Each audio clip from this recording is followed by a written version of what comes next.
Kodwa bengithi ake ngikhuze lesihlava engisibonayo la izingane zamantombazane nezingane zabafana zishaya izifuba ngokuthi zithola abantwana isikhathi singakafanele. Insizwa yakithi, uma ufisa ukuba nomntwana, kubalekile ukuthi konke okwenzayo uma kuwumsebenzi uqokelela amandla bese uhamba uye bokantombazane. Mawufika bokantombazane ufika ubacela ukuthi uyacela ukuthi le ntombazane uyithathe izogana.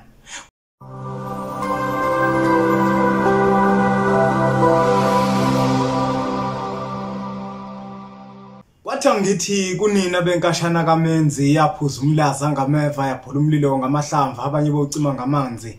Nina belembe leqamanye amalembe ngokukhalipha uShaka kashayeka ngemanzi ngesaba ukuthi uShaka kuyinkosi asemashobeni. Nginibingelele nginamukele kwi-channel yethu Impunga Yesintu TV endaweni zonke la khamba kufinyelele khona lo mfanekiso oqoshiwe.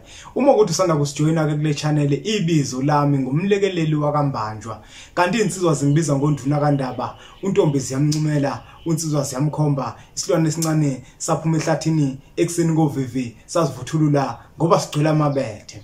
Ikhole likholwa ngenhliziyo engabhanda kancane esontweni ugxamgxama umsathe enkakane lakhala lathi ngihamba lithese losithe lathi ngahamba. Bathi umuntu entombi ezithi zingabuka kuhluma ihlahla sothando ngaphakathi enhlizweni iqedwe isimilo maqede sikhohla amasokazo. Umjabulelo ngomamatheka komkakhe ngoba njalo umematheka kuthi faca. Bathi uphunge limnandi lesinto elizwakala njalo umeke wavula umlomo. Umshana wakofuze fulelo mashiya amahla ngathi azoshumayela. Umzukulu kaMdumo, uMdumo kaThumbu, uThumbu kaPheshe, uPheshe kaMaguyane, uMaguyane kaVaphi, uVaphi kaNokhonjo. Kuhlala kuyintokozo ngaso sonke isikhathi bafowethu ukuthi ngifike la kwiMpunga Yesintu TV ngizoniphakela indaba ezimtoti zesintu sethu thina njenganabantu abampesholo. Uzokhumbula ukuthi inhloso nqangi yale channel uma ukuthi nje usanda kusijoyina kukubuyisana ngokwesintu sethu bafowethu, ngokwendlela yasendulo ukuthi okhokho bethu babekade behamba kuphi, bese siyakhumbuzana nathi njenganabantu abaphila kule nkathi yanamuhla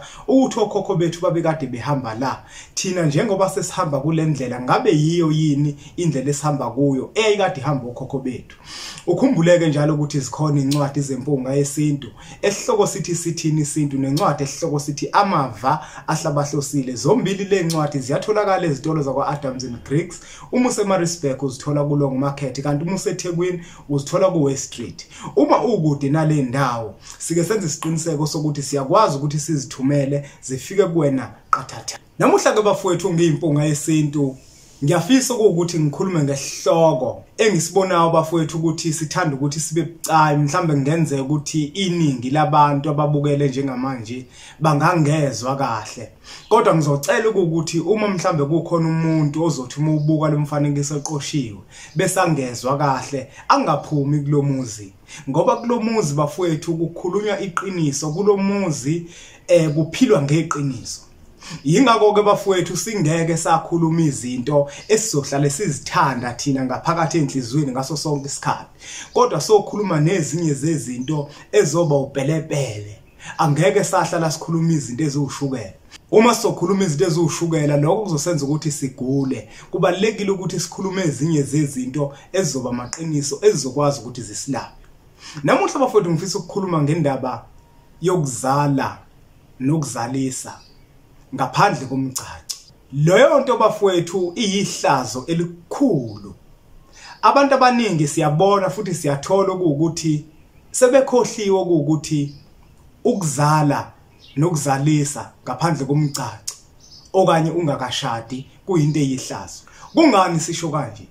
Ingoba siyabona izingane kakhulu ezincane ezikoleni ziyamithisa nezesifazane ziyamitha. Enkathini namuhla isintu sethu sesilahlekile kakhulu. Uzokhumbula ukuthi ngezikhathi zasendulo umfana wayethu metholise ingane yentombazane umntwana, lona wesifazane ngenkathi umntwana esasesiswini kwangashiwo ukuthi ukhulelwe. Ngamafuphi intombi ayikhulelwa, kodwa intombi iyamitha. Nomfana ngokunjalo akakhulelisi, uyamithisa. Uma sekufika isikhathi sokuthi le ntombazane ithola umntwana, ngezikhathi zasendulo kwangashiwo ukuthi ibelethile intombi, kodwa kwakuthiwa izele. Kungani kwakukhulunywa kanjalo? Ingoba isenzo sayo ekade senzile phakathi kwekhaya naphakathi kwesizwe akusona isenzo esihle. Yingakho kwakuthiwa imithi uma izithwele kuthi uyizele uma sekufika isikhathi sokuthi akathola umntwana.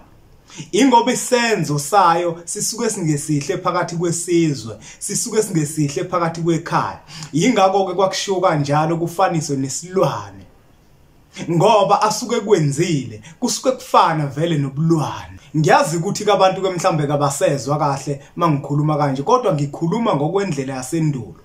Ngesikhathi sendulo bafowethu, umuntu wayethu menze okubi phakathi kwekhaya noma phakathi kwesizwe, wayefakwa esihogweni ngaso leso sikhathi ngokuthi abatshazwe kabi. Yingakho ke intombi yayithi mayihlangane nomfana bese yamitha, kushiya ukuthi mithi kungashiya ukuthi ikhulelwe.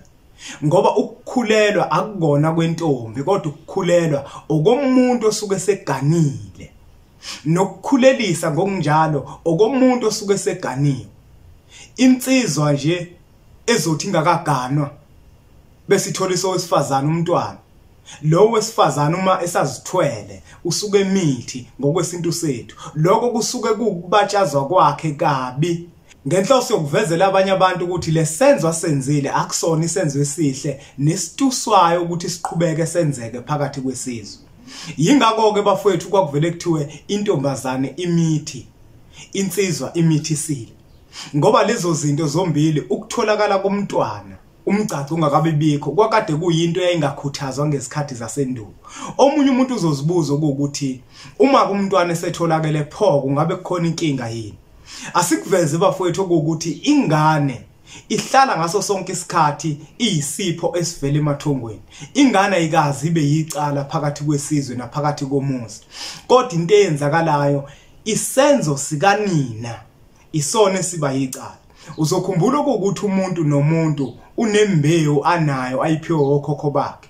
Eyothi leyo mbewu mayiphuma ihlala okhalweni lomuntu wesifazane bese ifika ikhanda umntwana. Sike sibuke bafowethu enkathini yanamuhla uthola ukuthi abantu bayagubha ukuthi banezingane. Uthi ambheka lo muntu ogubhayo wesifazane akashadile, kuba abazali bakhe abatholile lutho, alikho ilobole elikhishiwe.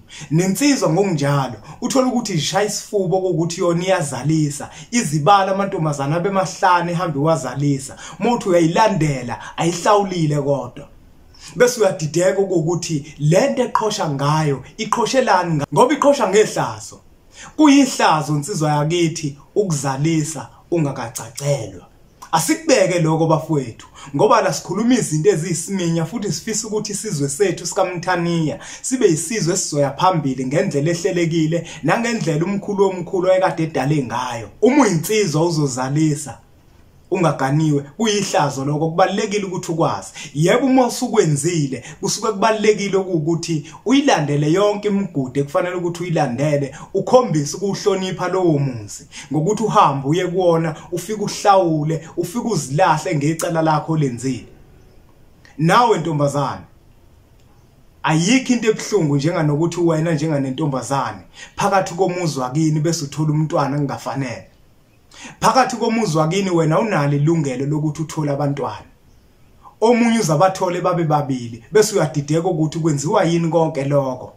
Leyo nto bafowethu akuyona inhlonipho yokuhlonipha umzali wakho. Uyingane omncane wena usuthola umntwana phakathi komuzi.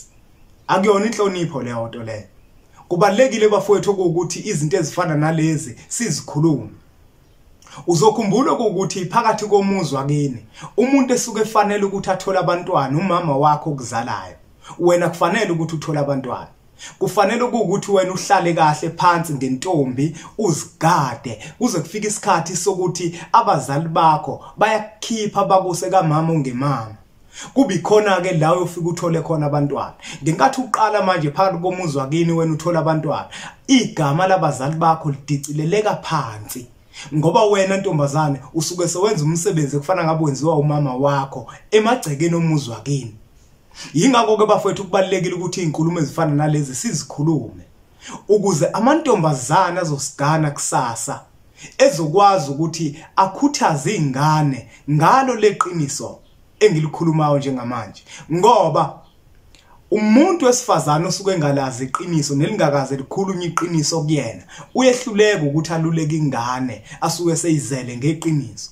Uzokhumbula ukuthi iqiniso yilona lodwa elikwazi ukukhanda umuntu abe umuntu phakathi kwabantu. Yebo kona iqiniso alizwakali kahle malisakhuluma. Kodwa uma selifikile lahlala layithola indawo ngaphakathi kuyena umuntu, liyamakha lowo muntu abe umuntu phakathi kwabantu.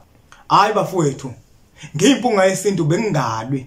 Kodwa bengithi ake ngikhuze lesihlava engisibonayo la izingane zamantombazane nezingane zabafana zishaya izifuba ngokuthi zithola abantwana isikhathi singakafanele.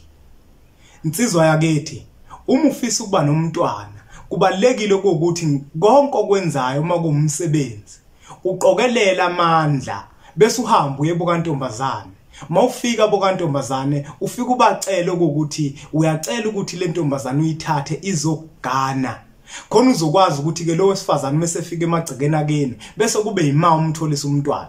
Nawe ntombazane uma ukuthi uyazizwa ukuthi usufisa ukuba nomntwana, khuluma nesoka lakho. Kube yili isoka lakho elizoza kini lizocela ihlobo esihle bese emva kwalokho abazali bakho bakukhipha ugane bese ukwazi ukuthola umntwana usuganile.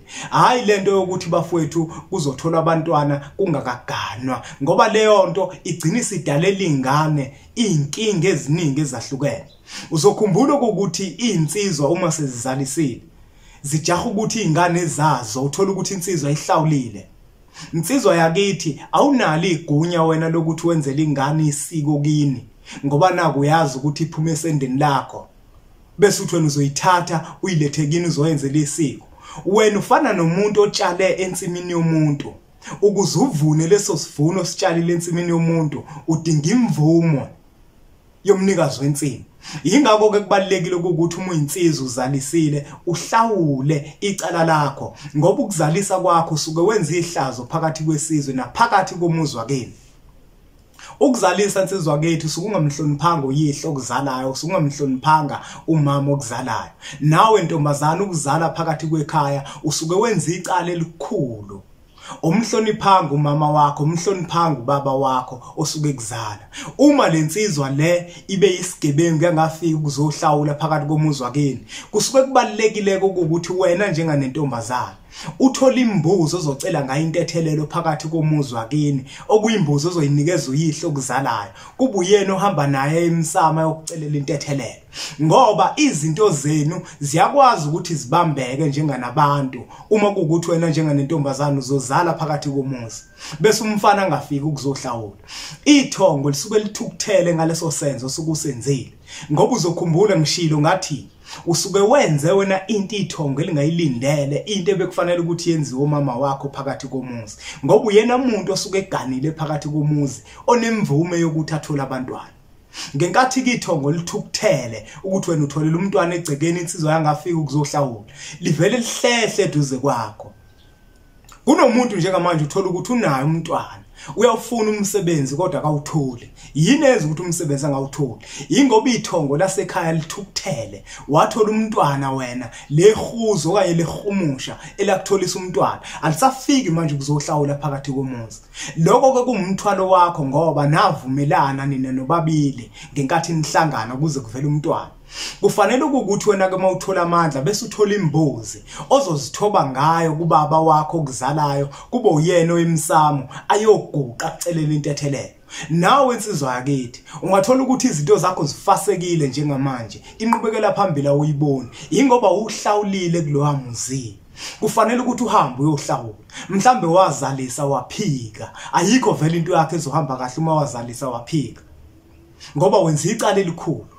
Kufanele ukuthi ke nawe ke uguqe kuyihlo okuzalayo, umcele ahamba yokucelela intethelelo, uhambe uye kohlawula. Ngiyafisa ukuthi sengiphetha ngikhulume nabo futhi abantu abawobaba bengane. Baba, unamandla wena.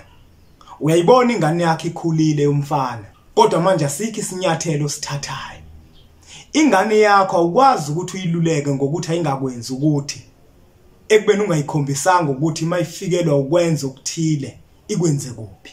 Ngesikhathi zasendulo indoda yayithi masimbona umfana wakhe ukuthi uqinile manje negazi seliyashisa kuyena, yayenza isiqiniseko sokuthi imthathele umfazi okanye imlekelele ekutheni athathe umfazi ngenhloso yokuthi isusa ukungcola phezukwayo. Kususa kanjani ukungcola phezukwayo? Yenzele ukuthi lo mfana ngenkathi eqala ona izingane zabantu ngenkathi eseshiselwa igazi kube ukuthi yena usewenzile umsebenzi ukuthi ayithathele umfazi. Kodwa umfana uma ungamthathelanga umfazi ngenkathi eqale ngene esibayeni samanye amadoda ona izingane zabantu, lelo cala baba ngifuna ukukutshela namuhla ngeimpunga yesintu ukuthi lelo cala ngokwasethongweni kuyicala lakho, ngoba wena uwenzanga umsebenzi ukuthi uthathele umfana wakho umfazi okanye umlekelele ekutheni aganwe, ukuze ezothi uma esona kwezinye indawo esenayo umfazi ithongo libona ukuthi icala sekweyelakhe ngoba wena wawenza umsebenzi ukuthi umlekelele ekutheni aganwe. Akufanele baba ukuthi wena ube nemali kodwa umfana wakho besadonse kanzima angakwazi ukuthi aganwe, ngoba wonke amacala awenzayo kuzoba amacala akho ngokwasethongweni. Angageqa amagula bafowethu ngoba ngemuke ngiyimpunga yesintu bengithi ake ngisike nje lijikayo ekutheni bafowethu ukuzala nokuzalisa ngaphandle komgcaco kuyinto eyihlazo phakathi kwesizwe, kuyinto eyihlazo phakathi kwemizi yobaba bethu. Ngiyafisa ukuthi odadewethu banciphise ekutheni bazinikele kalula ebafaneni ngokuthi bavele babanika imizimba yabo, badize ngemizimba yabo bese bayamitha bathola abantwana.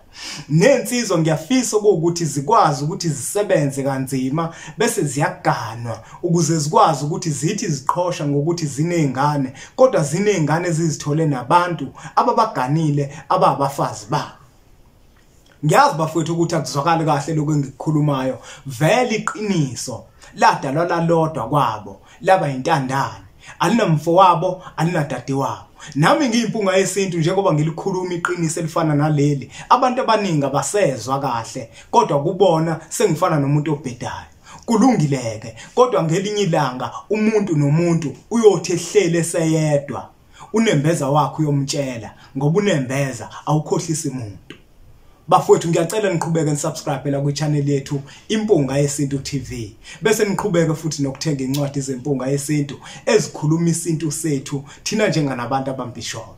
Ake sithi ke nje impunga washintshi isikole lombhengu, washintshi isikole lombhengu, obethufone phakeme, yabuza mina iphakeme kanjani imfundo yakho njengoba ubhalama. Hithi ngiyambuza mina Iphakeme kanjani imfundo yakho njengoba ubhalama.